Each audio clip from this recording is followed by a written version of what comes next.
This is a reminder. Tonight's after-tea activities will consist of ballroom dancing, ice sculpting, and Jargonian needle torture. Hi, this is Drew Murray. I'm one of the designers on Ratchet Clank Future Tools of Destruction, and I'm going to talk about pirates. Arr! One of the things the designers wanted to do for this debut of Ratchet Clank on the PlayStation 3 was to really focus on making our world seem more real and immersive by creating certain characters and themes and building on them throughout the game. One of those themes was the robot space pirates. The space pirates aren't the main villains of the game, and while they're involved in the story, they aren't the central focus. But for Ratchet & Clank Future, we wanted to take what could have just been a one-planet theme and make it into a memorable and lasting part of the game.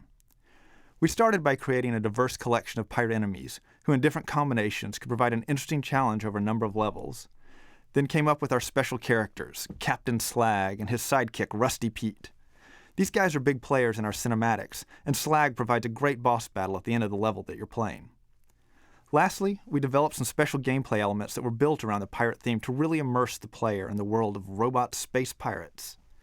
The pirate disguised dancing minigame is the most obvious gameplay element, but we also tried to give the ratchet spin to pirate themes like broadside ship battles reimagined with spaceships, fireside pirate conversations that Ratchet can eavesdrop on, the Insomniac version of Skull Rock, and body pirate space chanties. With all of these elements, we hope that the players really get to know the pirates as characters and as part of the Ratchet & Clank universe. I hope you enjoy the game, and remember, if on your hand there's a pirate hook, and on your back a robot clank, dance a jig with pirate spirit, and Ratchet won't have to walk the plank.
This reminds me of the time I was stationed at the Falsoy Plateau during the Thorfalax Emancipation at 23. Yes, Crank and I had been given orders to secure the gelatonium refinery so HQ could transport fuel to the Meridian Armory. Well, what we didn't count on, what no one could count on, were the undead zombie dung dragons created by the planet's radioactive sun. Well, outgunned, outnumbered, and in Kronk's case, outwitted, we dove into battle using nothing but a rusty spork and a roll of toilet paper we stole from the latrine back on Igliac. One plow! Yeah. Well, 7 days...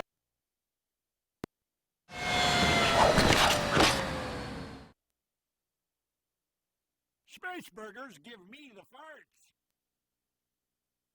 Indeed they do, old buddy. Indeed they do. Hello, my name is Bill Powers, the QA support lead. QA support, as you probably heard Henry in an infobot explain earlier, is a special division of QA that helps out various other departments with miscellaneous tasks. The worst of times. We mainly help out art, Actually, I animation, don't know design, what time and it sound. was. It was Being the dark, lead, I get to though. schedule out our tasks Jeff and and I boss had Henry just around. This can be very infiltrated the difficult hideout of because Ulysses Henry L. doesn't listen to Iron me. Fist and his gang of hillbilly ninjas. Their stealth was matched only by their knowledge of moonshine and country music trivia. We snuck into their secret dojo/square dance compound, where they had begun stockpiling the galaxy's energy-rich trillium deposit. The tachyon gunships are examples of enemies that explode with The chunks. capital ransom Chunks using a of pieces of art I neothermic set death aside in beam the master capable file of laying and waste set up to as bangles. any planet in The its programmers path. then spawn those It's bangles true. as the enemies They are look like destroyed. a big banjo. The walker was especially interesting We to moved me in because quick, I had to set stopping it up only several to times line during dance production. with a The stunning first young time I set it up ninjoid with named about Harry. 5 or 6 bangles, which was Hey, what but we were we doing were for venues ambushed. at the time. As Suddenly, production got further and there were further along, we decided shurikens that we and wanted spare enemies to teeth explode flying with more everywhere. pizzazz. So we They set it had up for us the against second the time with wall. about 18 Doom bangles. seemed The third inevitable. time I had to go back But just because we then, made another copy I of the remembered walker, something and the they fourth taught time I had me to my reskin very the first bangles that I day as a picked. cadet. This is actually What a was big that? part of the I process don't during know. production. I Is forgot I have to now. go back and redo a But lot it of the work. worked, and I know it here might sound we monotonous and are. boring, but it actually is a lot of fun.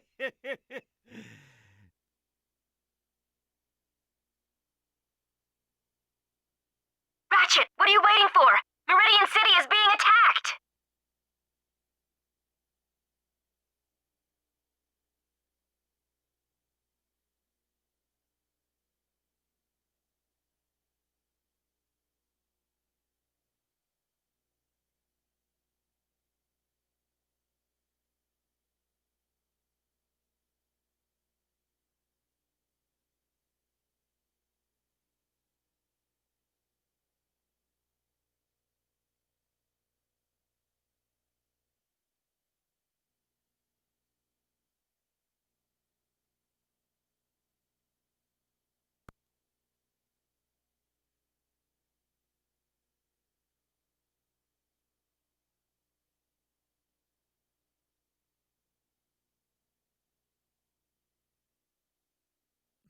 Reminds me of the time I was stationed at the False.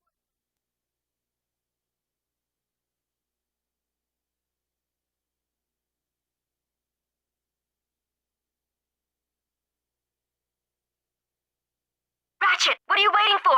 Meridian City is being attacked!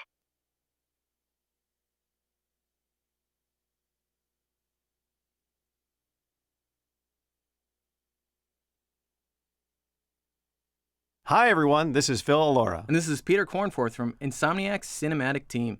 We're here to tell you about the process of creating the exciting Ratchet & Clank Tools of Destruction in-game movies. After the script's worked out for the game's story, we take each scene from the script and its accompanying audio track and we start putting it all together. I'll start by reading through the script and drawing 2D storyboard panels that will become the visual structure of each scene. Storyboards are like a comic strip which shows the characters acting and performing a scene's business. While Phil's working on the storyboards, I gather all together the individual assets that will be used, like 3D characters, sets, props, vehicles, etc. Once I've pulled them all together, I place them in a 3D art file. After Pete has prepared the scene file, I'll use my storyboards as a guide to construct the scene in 3D. I'll block out the timing of the camera cuts, shot compositions, continuity of the sequence, pose the characters, and add the audio track. Now the scene is ready for the animators to bring the characters to life. Once the animation is complete, each scene gets a unique lighting setup and placed visual effects such as explosions, laser blasts, and sparks. Then we get the scene built so that it plays back in the game code. We make sure there's no bugs and glitches, and it's ready for the game. Thanks for listening.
true rulers of the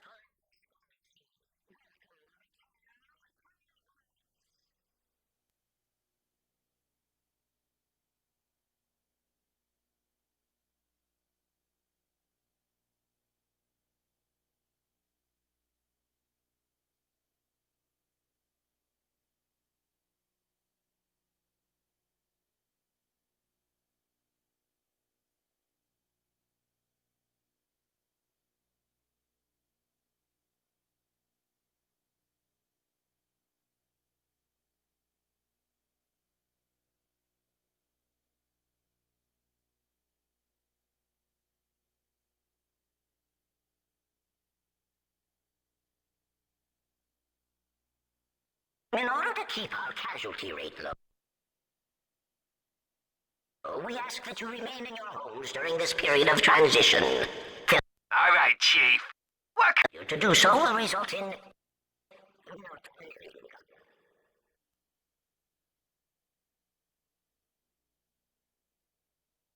Too long have I stood idly by while this city...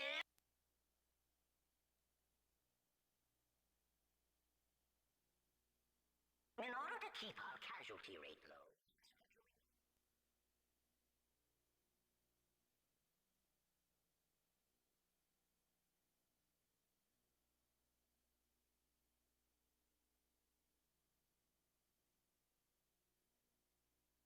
in Great Meridian City, welcome the true rulers of the Polaris Galaxy. Welcome the return.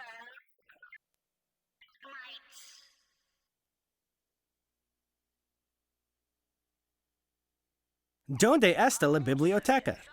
La plume de matin est sur la table. Sore wa en pitu des.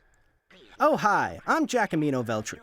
You may remember me from other Ratchet titles such as Ratchet & Clank, Up Your Arsenal, and Ratchet, Deadlocked.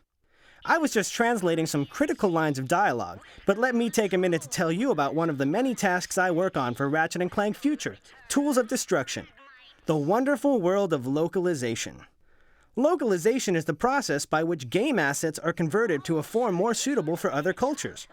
Although I was translating lines of dialogue, the localization process can be applied to just about anything. In fact, even Ratchet himself varies across cultures. Ratchet & Clank Future Tools of Destruction is localized in 15 languages, including French, Italian, German, Spanish, Portuguese, Danish, Finnish, Swedish, Norwegian, Dutch, Chinese, Japanese, Korean, English, and UK English. So go ahead, enjoy Ratchet & Clank Future Tools of Destruction for the first time all over again, in Norwegian. Notify your Cragmite handler if you require a vegan or kosher meal.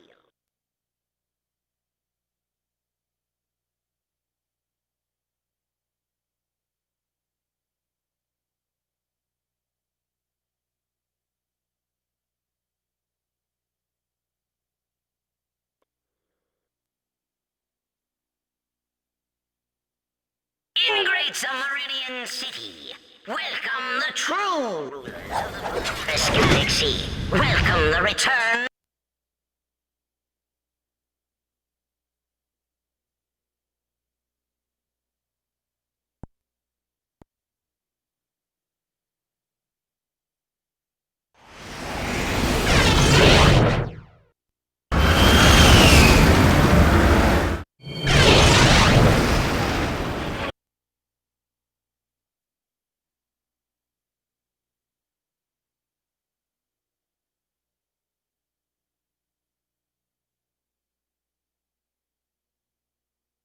Hi, I'm TJ Fixman, and I'm the writer for Ratchet & Clank Future Tools of Destruction. I'm here to talk about the final showdown between Ratchet and Emperor Tachyon inside the Court of Azimuth. Brian Hastings, Brian Algar, and I had several meetings over the course of production, trying to figure out just how to end the story. The original idea was to have Tal betray Ratchet by stealing the Dimensionator and giving it to Tachyon at the end of Act 3, in the hopes of saving her father. I rewrote the script so Tachyon released the Cragmites at the end of Act 2, and wrote the final showdown to be more about stopping him from using the Dimensionator to bring back the rest of his race. The idea of opening a portal to the Lombaxes came about in the second or third draft. We wanted to show the sacrifice Ratchet was making by destroying the Dimensionator, and there was really no better way of doing that than actually showing what the Dimensionator could do. It's a huge moment in Ratchet's life. He now knows that he's not the only Lombax left in existence, and that he does have a home, whether it's with Clank or on the other side of the portal. I'm especially proud of this scene because we've never done anything like it in previous games. In the past, we've just had the villain show up, monologue a bit, and begin the fight. But in this scene, Tachyon actually taunts Ratchet on an emotional level. I remember James, our voice actor, while recording the scene, looked up and said, "Wow, you've got Ratchet getting into some heavy material this time." Well, we hope you enjoyed the story as much as we enjoyed putting it together.